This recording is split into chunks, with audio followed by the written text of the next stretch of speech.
India गठबंधन ने मोदी सरकार गिराने की तैयारी की शुरू। महाराष्ट्र में इंडिया गठबंधन की सरकार बनते ही गिरेगी मोदी सरकार। इंडिया गठबंधन की तैयारियों से बीजेपी के उड़े हुए हैं होश। महाराष्ट्र चुनाव में बीजेपी को लग रहे हैं लगातार झटके। केंद्र में मोदी सरकार की विदाई के उल्टे दिन शुरू हो गए हैं। यानी केंद्र में मोदी सरकार अब कब तक है, ये सवाल बड़ा बना हुआ है। हो सकता है कि सरकार जल्द से जल्द गिर जाए और हो सकता है कि ये सरकार अपने 5 साल पूरे भी कर ले। यानी अभी इस मुद्दे पर संशय बना ही हुआ है और इसी साल मोदी सरकार की केंद्र से विदाई हो जाएगी, ये दावा अब राजनीति के जानकार लगातार कर रहे हैं। इंडिया गठबंधन की तरफ से संकेत मिलने लगे हैं कि उसने केंद्र में सरकार बनाने की तैयारी शुरू कर दी है और इसके पीछे की सबसे बड़ी वजह या सबसे बड़ा कारण माना जा रहा है बीजेपी की सहयोगियों को किनारे करने की नीति, साथ ही अपने एजेंडे को आगे बढ़ाने का मनमाना रवैया। ये बात तो बीजेपी के नेता भी मानते हैं कि इस बार केंद्र में जो सरकार बनी है वो मोदी सरकार या बीजेपी की सरकार नहीं है, ये सरकार एनडीए की सरकार है। यानी इस सरकार में सिर्फ वो नहीं होगा जो बीजेपी या मोदी चाहते हैं, इस सरकार में वो होगा जो सहयोगी भी चाहते हैं और जो सहयोगी नहीं चाहेंगे उन मुद्दों पर बीजेपी को बैकफुट पर आना ही पड़ेगा और तमाम ऐसे मामले सामने आए हैं जिसमें बीजेपी मजबूर दिखाई दी है। खैर, आगे बढ़ते हैं। लेकिन केंद्र सरकार के कई बड़े ऐसे फैसले हैं जिसमें सहयोगियों की कोई हिस्सेदारी नहीं दिखाई दे रही है। मोदी सरकार हर बड़े फैसले में मनमानी करती दिखाई दे रही है और इसी के चलते सहयोगी दल पहले से ही नाराज चल रहे थे और अब कांग्रेस की तरफ से साफ संकेत मिलने लगे हैं कि वो इस नाराजगी का फायदा उठाने की तैयारी पूरी तरह कर चुकी है। तो क्या है कांग्रेस का प्लान, इसी पर आज हम अपनी स्पेशल रिपोर्ट में करेंगे चर्चा, तो वीडियो को आखिर तक जरूर देखें। आप जानते हैं 23 नवंबर को महाराष्ट्र और झारखंड विधानसभा चुनाव के नतीजे सामने आएंगे और उसके 2 दिन बाद ही संसद का शीतकालीन सत्र शुरू हो जाएगा। 23 और 25 नवंबर के बीच में दिल्ली में इंडिया गठबंधन की बैठक होगी और इस बैठक में मोदी सरकार गिराने की रणनीति पर मोहर लग जाएगी और इसके साथ ही साफ साफ संकेत अब महाराष्ट्र कांग्रेस के अध्यक्ष नाना पटोले की तरफ से दे दिए गए हैं।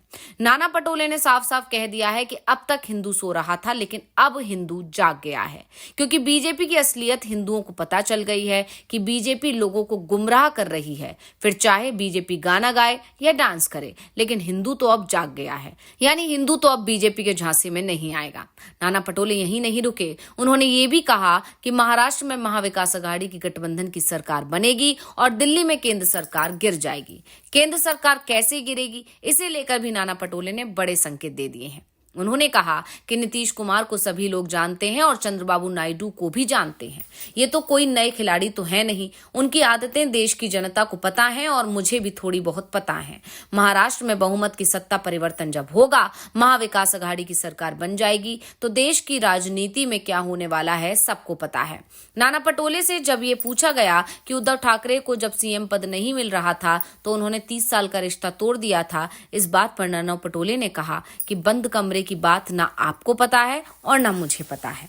उद्धव ठाकरे का कहना है कि मेरा वादा तोड़ा गया इसलिए मैंने ऐसा किया, लेकिन अभी तो कोई वादा हुआ ही नहीं है। सबसे पहले यही धर्म है कि महाराष्ट्र को बचाना है।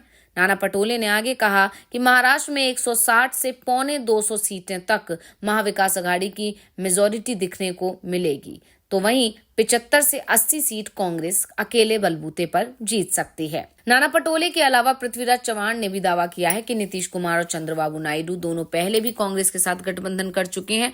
कुछ समय पहले भी ये दोनों दल कांग्रेस के साथ थे और सबसे बड़ी बात तो यह है कि इन दोनों ही दलों को कांग्रेस का मुकाबला नहीं करना है।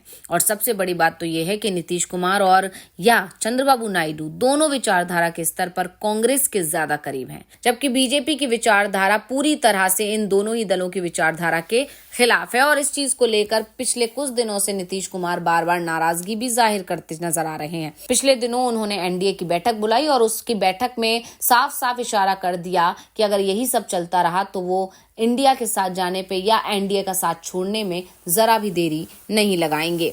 इसके अलावा नाना पटोले और पृथ्वीराज चव्हाण ने जो संकेत दिए हैं उससे ये भी साफ है कि जल्दी ही दिल्ली में बड़ा खेल होने वाला है। ऐसे में अब दावा किया जा रहा है कि जैसे ही विधानसभा चुनाव के नतीजे आएंगे उसके बाद इंडिया गठबंधन की सक्रियता बढ़ जाएगी और इसी के चलते उपचुनावों में इंडिया गठबंधन नीतीश और चंद्रबाबू के खिलाफ बेहद सधे हुए बयान दे रहा है। लालू यादव ने तो एक तरह से नीतीश कुमार की तारीफ कर उनके लिए इंडिया के दरवाजे खोल ही दिए हैं। वहीं आंध्र प्रदेश के सीएम चंद्रबाबू नायडू की तरफ से इंडिया गठबंधन की तरफ से दोस्ती का हाथ बढ़ाया गया है और इसके लिए कांग्रेस ने जगन मोहन रेड्डी से दूरी बना ली है। अब नीतीश और नायडू को फैसला लेना है कि उन्हें क्या करना है। वैसे भी नीतीश और नायडू दोनों की बड़ी मांग पूरी करने को तैयार नहीं दिख रही है। नीतीश कुमार की वर्षों से एक डिमांड चली आ रही है कि बिहार को विशेष राज्य का दर्जा दिया जाए, लेकिन केंद्र की मोदी सरकार ने नीतीश कुमार की मांग को सिरे से ही खारिज कर दिया और कुछ ऐसी ही डिमांड आंध्र प्रदेश की तरफ से भी की जा रही है। आंध्र प्रदेश ने तो ये भी कह दिया था कि अगर विशेष राज्य का दर्जा नहीं दिया जा सकता तो विशेष पैकेज ही दे दिया जाए, लेकिन मोदी सरकार ने नायडू की ये मांग भी पूरी करने को मना कर दिया और यानी ये मांग पूरी करने को तैयार नहीं है। इसके चलते कहा जा रहा है कि नीतीश और नायडू दोनों ही अब बीजेपी से और केंद्र सरकार से नाराज हैं और कांग्रेस इस नाराजगी का फायदा उठाने की कोशिश में अभी से जुट गई है। अब हम बात करते हैं कि आखिर बीजेपी की मुश्किल है क्या। दरअसल बीजेपी के पास इस समय बहुमत तो है नहीं।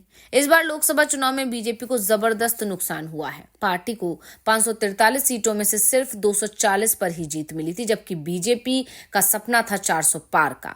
400 पार तो छोड़िए, बीजेपी अपने अकेले के बलबूते बहुमत तक हासिल नहीं कर पाई। इसके बाद एनडीए गठबंधन के पास 294 सीटें हैं, यानी एनडीए गठबंधन के सहारे ही बीजेपी केंद्र की सत्ता में बनी हुई बैठी है। और अगर इन 294 सीटों में से बात करें तो सबसे ज्यादा नीतीश और नायडू के ही पास हैं। दोनों के पास लगभग 28 सीटें हैं।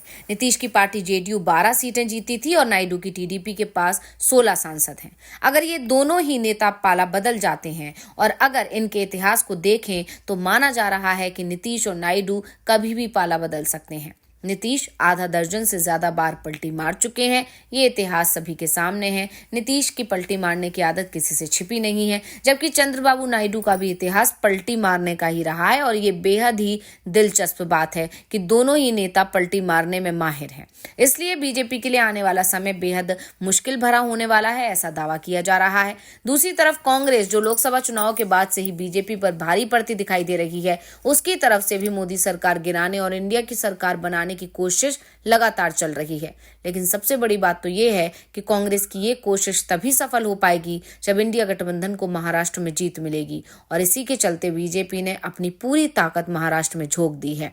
केंद्रीय एजेंसियों की भी इस काम में मदद ली जा रही है। तो ये रिपोर्ट आपको कैसी लगी, हमें कमेंट करके अपनी राय जरूर दी। इसी के साथ वीडियो को लाइक करें, वीडियो को शेयर करें, चैनल को सब्सक्राइब करना ना भूलें।